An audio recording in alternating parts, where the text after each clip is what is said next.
Bueno, bienvenidos a la nueva ocasión de esta semana correspondiente a la semana del 4 de marzo. Varios espectadores me han pedido mi opinión sobre la película ahora ganadora del Oscar. No sé exactamente en qué categoría, pero tampoco importa demasiado a esta altura el Oscar. Eh, lo relevante es que se ha hablado mucho de ella y ha generado bastante revuelo, aunque, aclaro, no leí ninguna reseña antes de hacer esto. Y dicho esto, aviso que este no será un análisis con spoilers. Es decir, voy a tratar de hacer lo posible, sino que voy a referirme a ciertos elementos específicos para pensar a Emilia Pérez como un símbolo que encuentro análogo a Santiago Caputo. Me refiero a su rol en la teatralizada apertura de sesión de legislativas con la ausencia de la oposición. Caputo, sin embargo, sin ser un empleado oficial del gobierno, porque ha sido desplazado del lugar de mago del Kremlin, de estratega a las sombras, de los servicios de inteligencia, apareció en escena con un estilo críptico y hermético, presentado como un éxito más de la gestión de Javier Milei. En ese contexto llegó incluso a amenazar a un diputado nacional, Facundo Manes, quien además recibió golpes tipo pop, pop, así en el pecho, por parte de uno de sus allegados que es un youtuber. ¿Por qué pongo a Emilia Pérez y Santiago Caputo en el mismo plano? Bueno, en principio porque ambos representan símbolos de travestismo. Santiago Caputo es un travesti, ya veremos de qué tipo. Y Emilia Pérez, en la película, en Netflix, es un narcotraficante que se convierte en mujer transexual. Antes de continuar, les pido que, si les gusta el contenido, se suscriban a el canal para seguir creciendo en suscriptores. Hasta ahora llegamos a 6.000 y pico. Quiero llegar a 7.000 rápido. A pesar de que pagué el premium de X y de que tras el ataque que sufrí en el pasado, que me obligó a cerrar todas mis cuentas en mis redes sociales debido a una serie de chantajes que después vinieron, y estoy en procesos legales, la filtración también de la foto privada, en mis propias cuentas, es decir, tuve que cerrar todo. Y mi única vía de comunicación con ustedes es YouTube, junto con los seguidores que voy sumando en X y en Blue Sky, pero no entiendo tampoco mucho, así que, bueno, anyway, suscríbanse. Por otro lado, para quienes estén interesados en tomar cursos conmigo, yo no doy más cursos presenciales, pero hay una membresía de pago aquí en YouTube en donde pueden acceder a cursos pregrabados. En la pestaña de membresías, ustedes hacen clic y ahí lo que quiero aclarar es que no son cursos grabados de mis cursos anteriores dados, sino que es material grabado desde cero, con material actualizado y enfoques renovados. Si están en Buenos Aires, la suscripción cuesta menos, en el bolsillo Argentina, o tiene una tarjeta argentina, la suscripción cuesta menos de $10 al mes y da acceso a una biblioteca de más de 110 videos hasta ahora, que sigue creciendo semana a semana, de a 3, 4 videos, 2 a 4 videos. Pero volvemos al tema central. Lo que Santiago Caputo y Emilia Pérez tienen en común es la violencia. Una violencia que en ambos casos surge de una masculinidad comprometida, que se construye y deconstruye según desde donde se la observe. Y aclaro que esto no será, nuevamente lo digo, un video spoiler. Así que esto, digamos, no va a ir en contra de YouTube, de Netflix o de aquellos que quieran verlo. Independientemente del punto de vista, esta violencia que los relaciona tiene que ver con su masculinidad fallida, por su exceso en el caso del narcotraficante mexicano, que decide transicionar y por el patoterismo de patio de colegio secundario en el caso de Santiago Caputo, ambos movidos por una ética de la destrucción, sin un proyecto de construcción premeditado que la reemplace. Lo que unifica a estas dos figuras es que, por un lado, tenemos a un narcotraficante ultraviolento, de esos que matan masivamente y entierran en fosas comunes, y por el otro lado tenemos a un operador político que encarna un travestismo simbólico muy característico de la política argentina de los últimos tiempos. El narco que transiciona en Emilia Pérez se convierte en el emblema de una sociedad que yo llamaría rota, pero más que rota es post-institucional. Mientras que el caso del Caputo, la escena de patoterismo en el Congreso contra Manes, que se hace el cancherito sabiendo que la oposición no estaba presente y que en realidad nunca se llegaría realmente a los golpes y además va de a tres. Porque más allá de lo que uno pueda pensar de Facundo Manes, el tipo es un médico neurólogo y dentro de ciertos márgenes institucionales hay líneas que no se cruzan. Así que también en el caso de Caputo estamos ante un fenómeno de post-institucionalidad y post-constitucionalidad. Pero lo más interesante es que ambos son figuras de la hipervisibilidad de lo invisible. Yo en esto me quiero detener, la hipervisibilidad de lo invisible. Bueno, Caputo no tiene un cargo formal en el gobierno, apenas un contrato temporario. Y sin embargo hay más fotos de él estos días que de Susana Jiménez. De ningún modo, Emilia Pérez es un personaje en constante movimiento. Es decir, el narcotraficante, sus headquarters están en un camión tecnológico que nunca se detiene. Y sin embargo, cuando transiciona, en lugar de persistir en la invisibilidad, decide volverse una figura mediáticamente omnipresente. A través de la caridad, estoy spoiling, no digo más nada.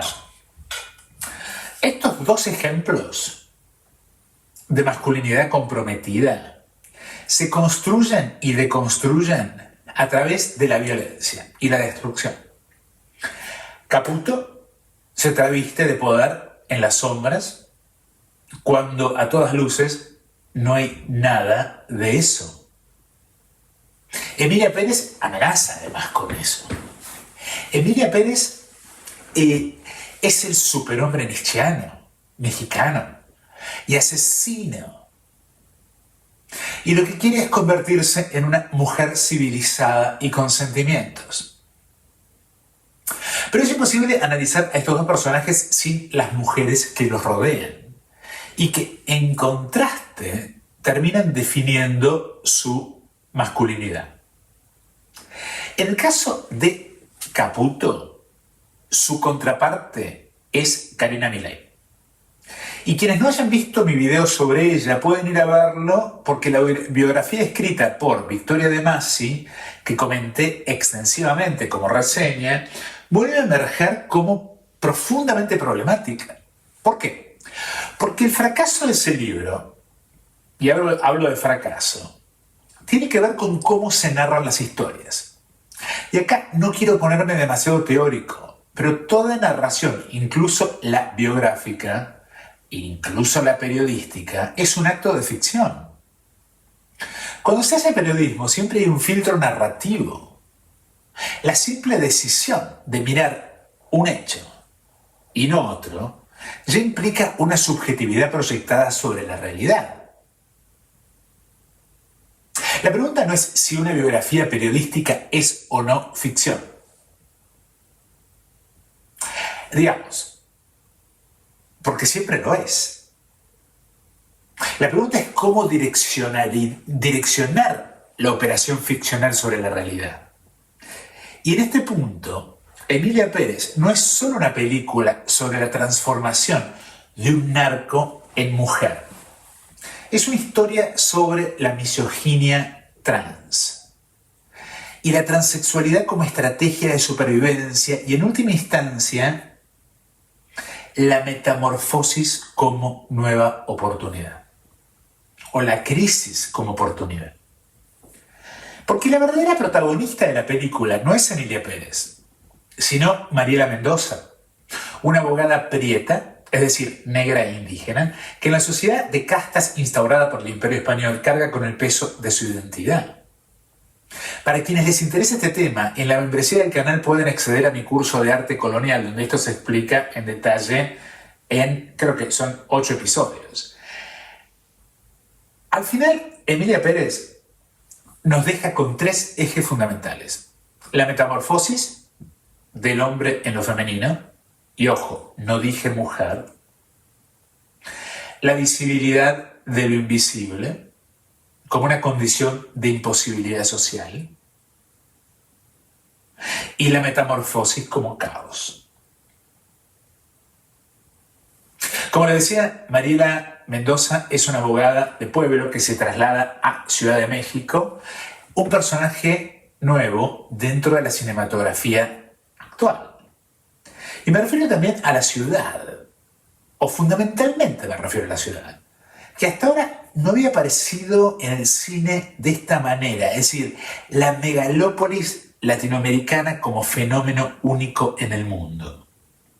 Estas ciudades, con sus diferentes cordones suburbanos, con enclaves que los estadounidenses llaman narcoterritorios de manera derogatoria, en su obsesión por la criminalización. Son zonas donde la policía no puede entrar. Es en ese contexto donde Mariela Mendoza, creo que se llama así, intenta hacer carrera como abogada y enfrenta 2 problemas fundamentales. El primero es, pertenece a la categoría étnica equivocada. Y según sus propias palabras, eso le impide tener su propio bufete. El segundo es que es mujer, lo que en una sociedad presentada como extremadamente violenta la coloca en una encrucijada con 2 únicas opciones. Y esto es algo que la mujer argentina ha internalizado espectacularmente. O se convierte en militante, lo que dado su origen étnico la empujaría directamente a la marginalidad e incluso a la muerte, porque una cosa es Ni Una Menos, Cecilia Roth, y otra cosa muy distinta es esto. O bien se convierte en instrumento del patriarcado violento, ya sea como madre que reproduce los hijos de ese patriarcado o, en su caso, como abogada al servicio del mal. Desde el inicio, ella justifica su posición de marginal dentro del derecho. Trabaja para una especie de cuño libarona, berreta, una cuño libarona, defendiendo a criminales que no merecen ser liberados. Sin embargo, aparecen aquí cuestiones de misoginia y una especie de violencia de género que no llega a ser femicidio, pero algo parecido en la sentencia. La justificación para trabajar en ese entorno se apoya en una valoración ética que ella siente que es en inseguridad de clase. Ella siente que no tiene alternativa si quiere progresar, pero intenta no resignar del todo su integridad moral. Ese es su punto de partida. Esto es antes de conocer al narco. Pero rápidamente choca contra el techo de cristal, el verdadero techo de cristal, que es mujer y étnico. En uno de los juicios en los que libera a alguien que no debería haber sido liberado, es ella quien hace todo el trabajo. Pero el momento de la dramaturgia final, cuando el abogado debe hacer la presentación decisiva, el jefe, Cuneo, toma demostró el trabajo de ella y se lleva todo el capital simbólico y da el discurso final. Es decir, le roba todo su capital simbólico. Ese mundo masculino, que aquí no se define tanto por la genitalidad, sino como una identidad de género energética, la lleva a aceptar la oferta del narcotraficante, que justo aparece ahí, en ese momento justo. Es ella quien le consigue el cirujano, que además es de Tel Aviv y judío, lo que problematiza la idea de que el único dispuesto a hacer lo que sea por dinero en la película es un judío y la negra, mestiza.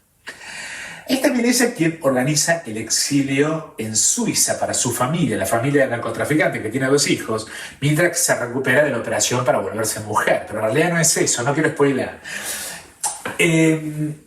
Porque las razones detrás de esta transformación nunca son explicitadas.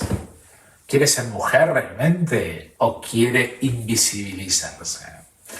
Ante todo esto, frente a la oferta de volverse rica ayudando a alguien con recursos limitados como un narcotraficante, ella decide que no tiene nada que perder. Y aquí entra otro tema, que es la relación entre lo visible y lo invisible. Y la figura de aquel que no tiene nada que perder, el lobo solitario. Esto introduce un nuevo orden social. El postmodernismo. Y en esa postmodernidad, como el lugar donde lo real desaparece bajo lo espectral, donde todo se convierte en imagen, incluida la propia percepción de uno mismo.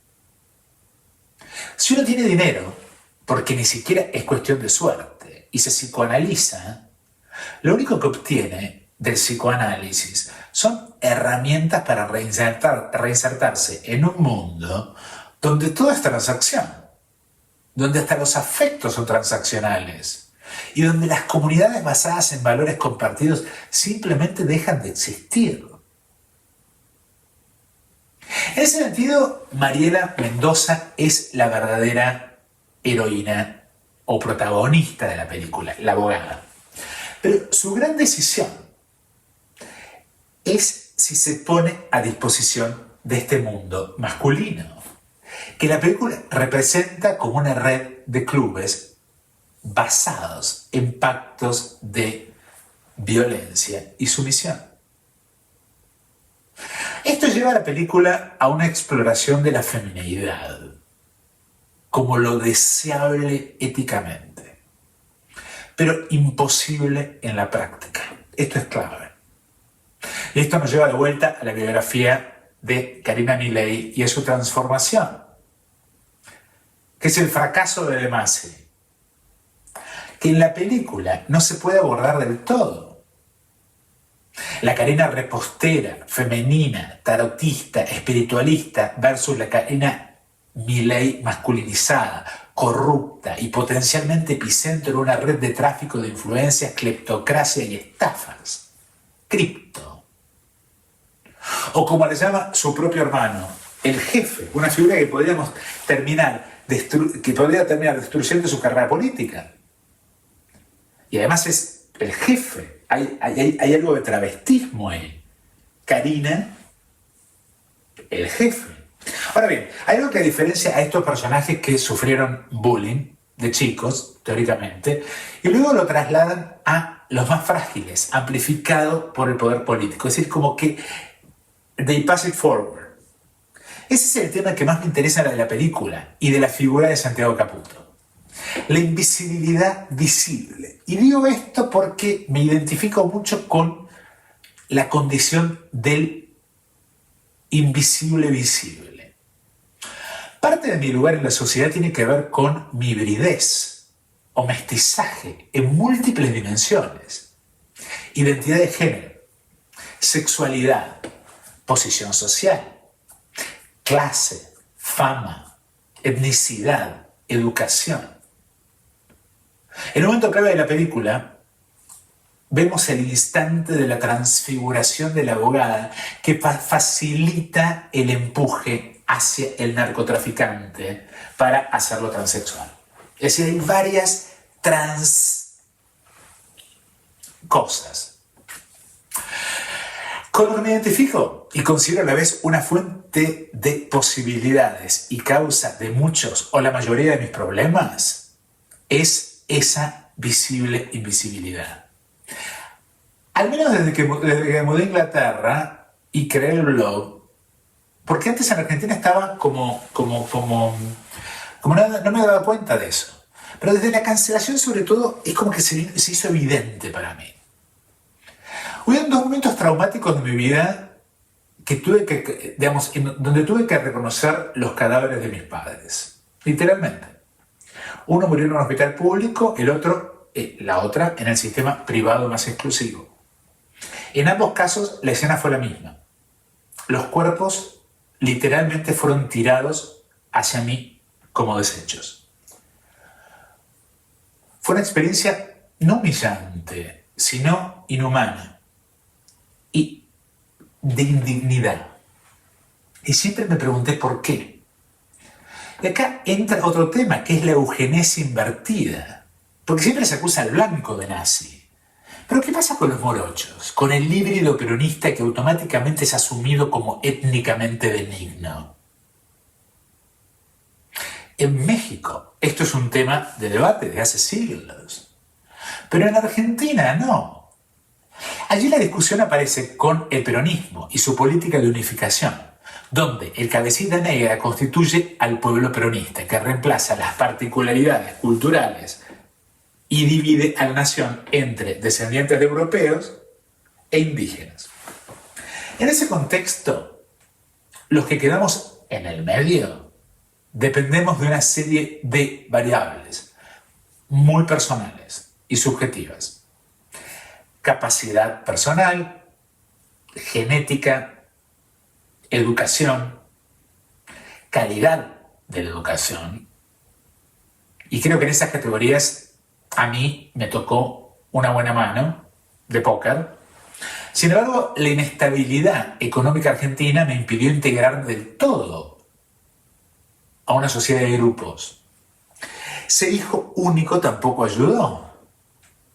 Nunca tuve las herramientas para navegar la sociedad de grupos que es Argentina. Mi solución fue estar en todos lados y en ninguno. Entrar y salir de distintos círculos sin afiliarme a ninguno. Esto tiene beneficios y riesgos. Beneficio: la libertad. Yo crecí con muchas menos imposiciones que la mayoría de los argentinos.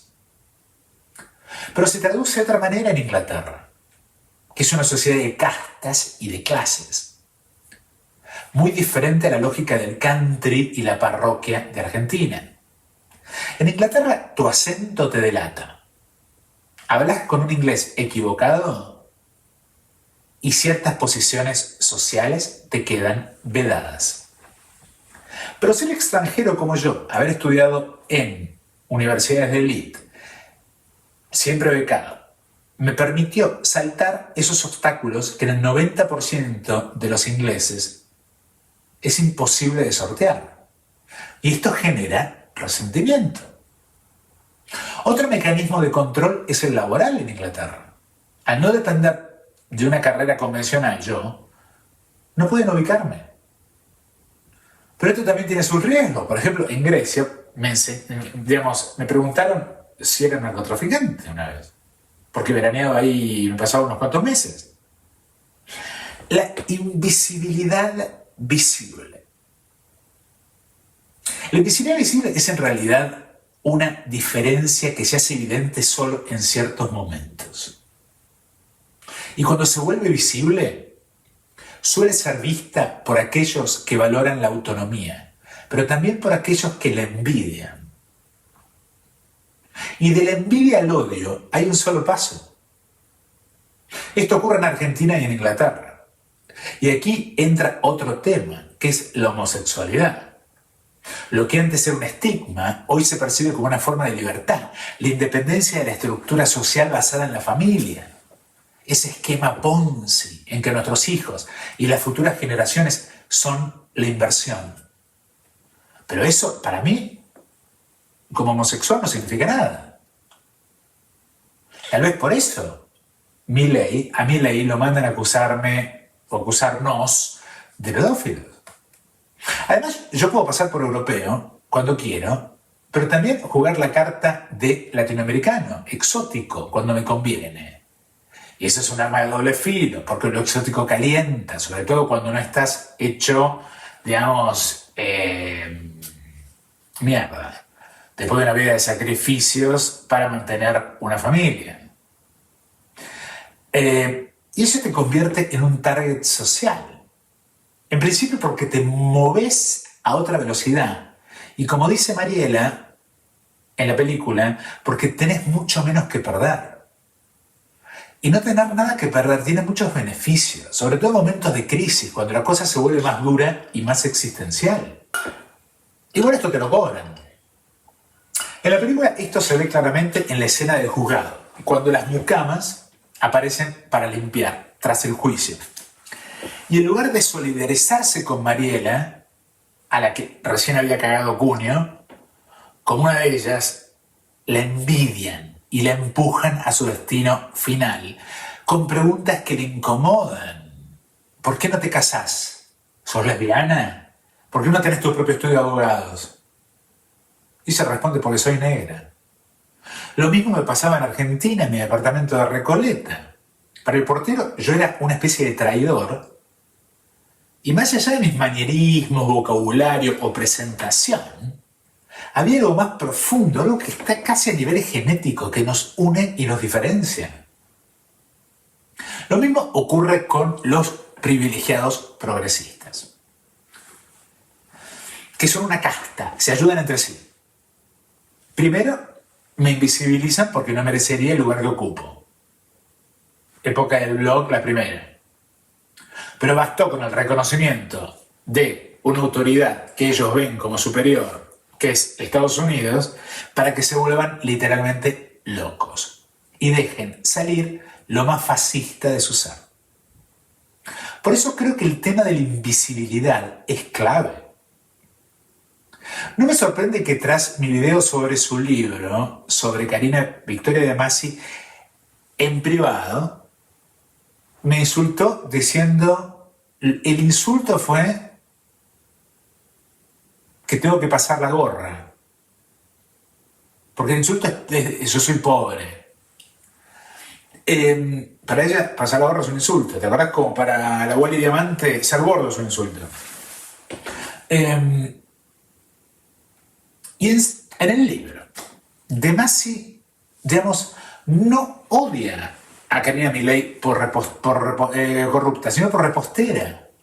Es decir, el palermitano no puede tolerar que su reclamo de distinción no sea reconocido. Y ese es el verdadero problema. Y ese es el votante de Milei que reacciona contra eso.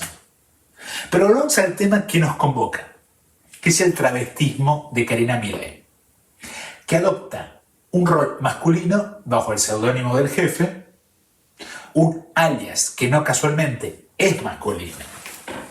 Este posicionamiento compite con la figura de Santiago Caputo, que Santiago Caputo quiere ser la figura maternal de Milei, pero la tiene ahí a la hermana.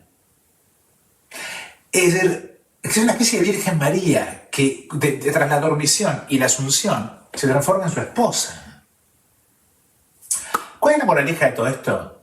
Tanto Emilia Pérez, Nicolás Caputo, Santiago Caputo, Mariela Mendoza,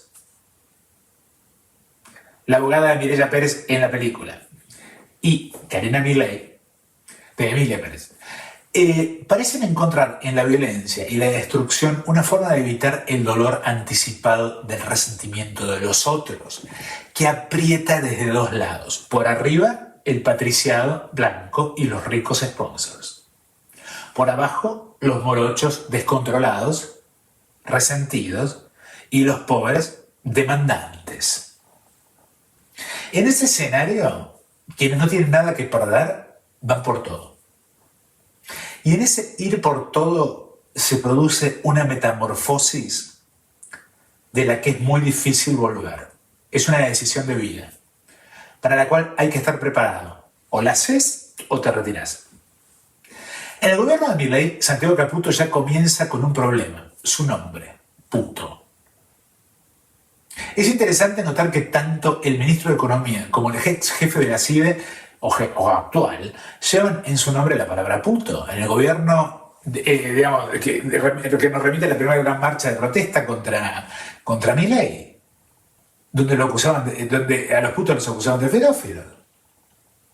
Pero ahora aparece un segundo eje problemático, que es menos lacaniano, y es el escándalo de la criptomoneda, que introduce otro tipo de travestismo, más pragmático, vinculado al lavado de dinero. En el caso de Karina Milei y Santiago Caputo, el lavado y la estafa, supuestamente, sirven para financiar una estructura partidaria. Pero esto es nuevo. Lo que es nuevo es la criptomoneda. Cambiaron los métodos, pero el financiamiento sigue siendo lo mismo. De eso no se salvan ni manes. Aquí entra en juego otro actor clave que quiero traer, que es Santi Siri, que de golpe reapareció. Que es presentado en El Destape, que es el programa de Progresista, con Ariel Arijalad. Lo presenta como moralmente benigno, experto de criptomonedas, y es interesante ver cómo la progresía se esfuerza en blanquear su pasado, un pasado que Love Are Not People, mi blog, marcó desde el comienzo con Santi Siri. No nos olvidemos que Santi Siri es el hermano de Liniers y el hijo del síndico o ex síndico del diario La Nación, que hasta hace poco se dio de apoyo a Milei, o quizá aún lo haga, y es donde trabaja Majul. Ahí es donde los extremos se tocan. Palermo se cruza con Recoleta y la progresía se da la mano con lo más rancio del conservadurismo, bordeando el nazismo. No es menor recordar que Santi Siri, junto con su pareja, fundaron en el 2010 el Partido de la Red, un experimento de participación democrática digital basado en el voto por nuevas tecnologías, a través de nuevas tecnologías. Un sistema opaco, como estamos viendo, sin transparencia, fácilmente manipulable. Es obvio que Siri fracasó en su intento de ser el Elon Musk argentino en Silicon Valley. Estuvo viviendo ahí un tiempo largo. Y ahora vuelve a la Argentina porque sencillamente no le da. Y cuando no te da, la única salida es o victimizarse o encontrar una estructura de poder alternativa que te haga un lugar. Y aquí está la clave. Milei no fue votado por tener un programa de gobierno, sino por tener un programa de destrucción. ¿Quiénes quedaron fuera de un sistema de castas eugenésico, burocrático y prendario o prebendario? Todos esos son los que pusieron su fe en la destrucción de Milei. Y no quiero hacer spoiler, pero Emilia Pérez retrata con precisión la vocación imperial del patriarcado post-woke. Trump, Milei, bla, bla, bla. Quiero conectar esto con el patoterismo de Santiago Caputo, que me parece una alegoría del postconstitucionalismo del gobierno de Milei y también de Donald Trump. No se trata de gobernar con eficacia, sino de generar caos, para que en el desorden los que fueron marginados por la élite de privilegiados progresistas puedan tomar revancha. Los que fueron sujetos al bullying puedan tomar revancha. ¿Cómo? Con la estafa, con el fraude, con la manipulación de los recursos estatales para demostrarles que son más inteligentes, aunque eso no sea inteligencia. Porque no tienen nada que perder.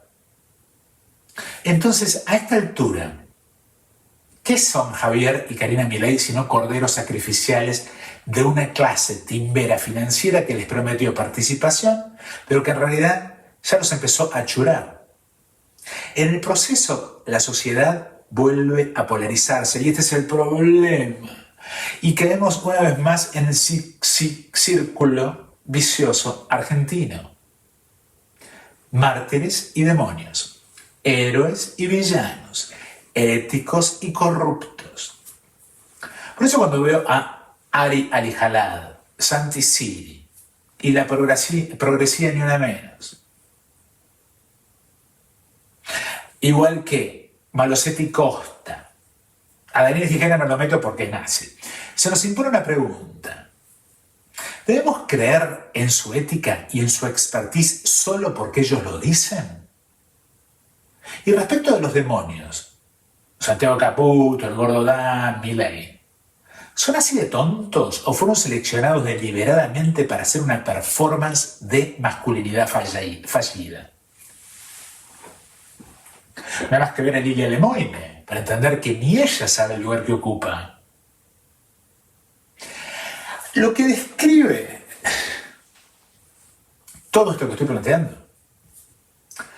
es un poco de una serie de ideas densas sobre la violencia, el poder y la transformación en la película de Emilia Pérez. Y cómo estos temas se reflejan en la figura de Milei, de Santiago Caputo, en su contexto político. Aquí hay algunas claves de interpretación que podríamos explorar para hacer más claro lo que estoy planteando. En primer lugar, el modo hiperbólico en que se presenta la violencia de Emilia Pérez. Particularmente la violencia estereotípicamente asociada con Latinoamérica es una forma de crear una especie de teatro geopolítico de la violencia. Es decir, Latinoamérica es el narcotráfico, el terrorismo, la sexualidad excesiva, el delito, la corrupción. En la película, lo que parece presentar una crítica al orden patriarcal, Emilia García, en realidad se va convirtiendo en una alegoría mucho más profunda sobre las tensiones entre los géneros y los roles en la sociedad. Por eso me gustaba hacer este desplazamiento de identidad de género a roles. El narcotraficante quiere ser mujer, pero quiere ser mujer dentro del esquema de violencia estructural, como un intento de escapar del sistema masculinizado que lo obligó a ser quien es. Pero el narcotraficante que busca transformarse en lo opuesto a lo que le ha sido impuesto, que es la figura masculina violenta, en realidad lo que está mostrando es la contradicción inherente de transformarse en mujer para liberarse, cuando en realidad está atrapado en su propia condición de control y apropiación. Porque lo que el patriarcado busca es dominar el cuerpo femenino a través de las leyes. Esto es el ejemplo, es el aborto. Por eso pasamos a el clasicismo griego.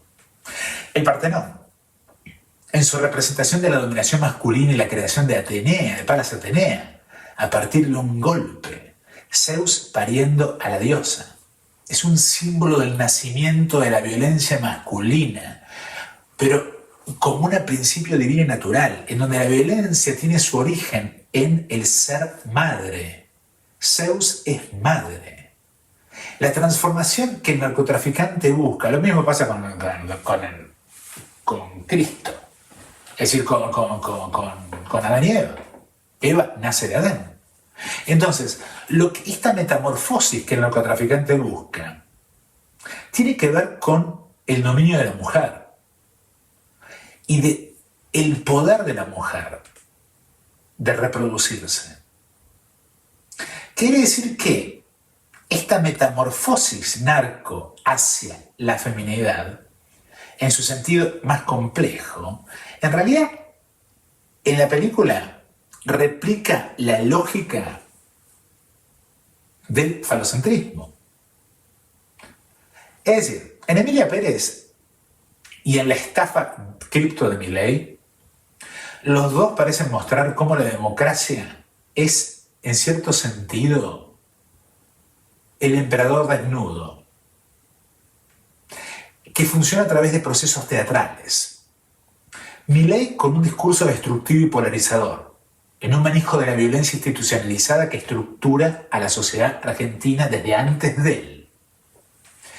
En la figura de Milei, lo que vemos es una metamorfosis hacia un modelo de gobierno que se basa en la destrucción del sistema político tradicional, sin ningún verdadero propósito constructivo. Y en eso está fracasando. Su victoria política, sin embargo, se apoya en un electorado resentido, que a pesar de clamar contra los métodos autoritarios de la dictadura, está dispuesto a volver a ella para lograr sus fines. Este es el terror que a mí me deja Milei y que impone Trump. Pero más Milei, porque Trump es más tiene que ver con negociación, Milei tiene que ver con convicción. Este postconstitucionalismo hace que ignorar al Parlamento. Es decir, lo que refleja es la obsolescencia del sistema democrático argentino cuando se renuncia a su estructura básica en favor de un poder centralizado y dependiente de intereses económicos. Este tipo de gobierno que también vemos con Trump es un gobierno del caos, pero de un caos manipulado, donde la democracia se reduce a una farsa, a un espectáculo de venganza que perpetúa la división y el resentimiento, en lugar de buscar la reconciliación y la construcción de un futuro común. Lo que pasó con el ucraniano, lo que pasó hoy con los canadienses. La diferencia entre Emilia Pérez y Santiago Caputo, entonces, está en la inteligencia estratégica. Emilia Pérez muere en su ley, mostrando una coherencia trágica. Mientras que el mundo que representa Caputo es un mundo poco inteligente, poco coherente. Se consume en su propia desesperación, intentando sobrevivir en una vida que ya está muerta. Siempre atrapado en la repetición de los mismos errores y sin un propósito verdadero.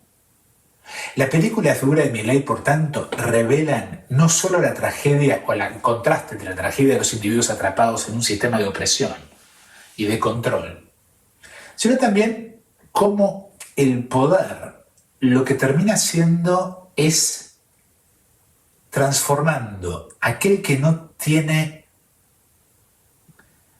otra alternativa, por H o por B, porque la gente se rompe también.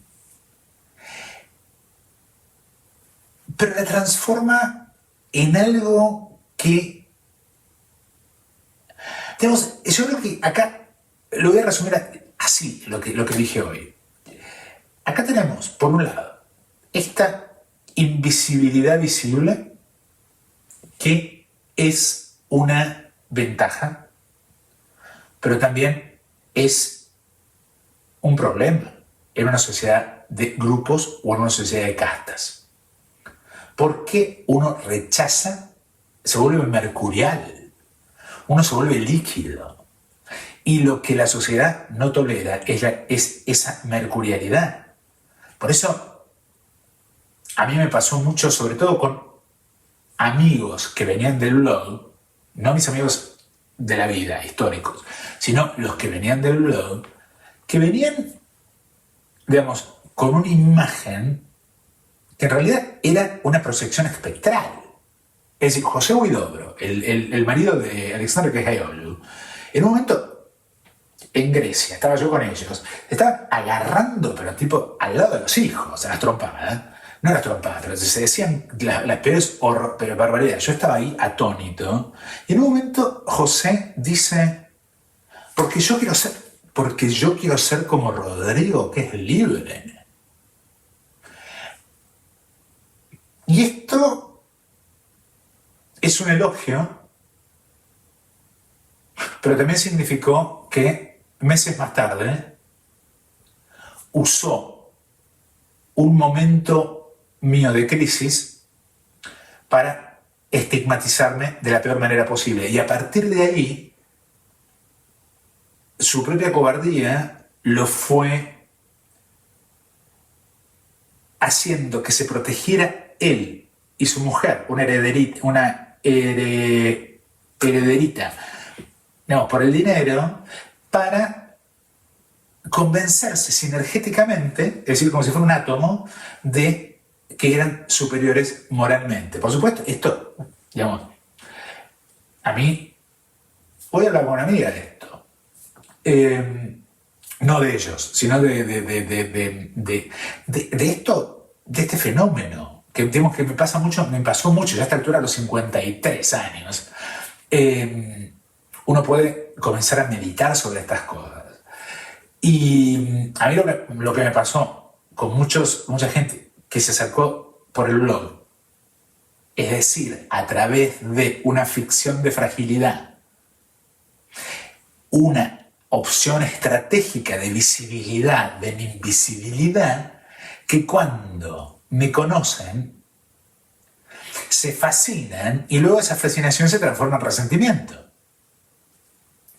Y ese resentimiento se transforma, es como la envidia se transforma muy fácilmente en odio, que en realidad no es un odio hacia mí, que no me conocen. Yo puedo hacer una especie de pantalla donde ellos, digamos, no solo José, sino muchos otros, es decir, proyectan sus propias inseguridades.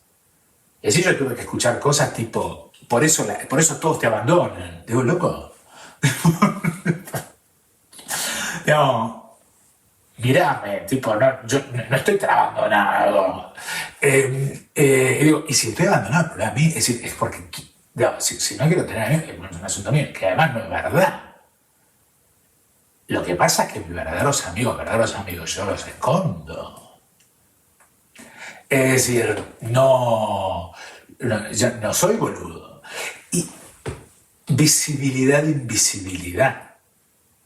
Y esto, Emilia Pérez, es algo que a mí me gusta porque transforma a la metamorfosis en la posibilidad de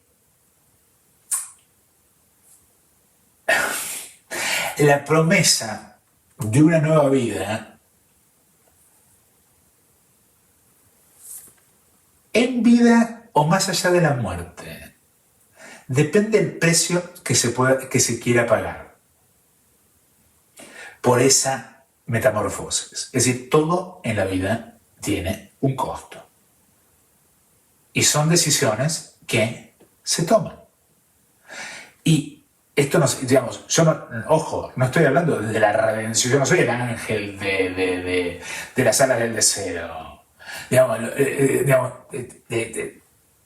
Estoy lleno de problemas. Lo que digo es, uno elige los problemas. Y esto creo que es la diferencia entre Eugenia y Emilia. No me sale nunca el nombre, es tan común a propósito. Y Santiago Caputo. Santiago Caputo, que no es Milei. Yo no sé si Milei. Pero que no es Milei y Santiago Caputo se resisten. Es como que se convencieron de que son poderosos e importantes. Cuando en realidad son empleados de un gerente. Y van a ser sacrificados de la manera más violenta. Porque pensar que un tipo como Santiago Caputo es el mago del Kremlin es no estar entendiendo la cuestión. Sobre todo porque es un esquema en el cual el pueblo argentino vota por resentimiento y de manera reactiva.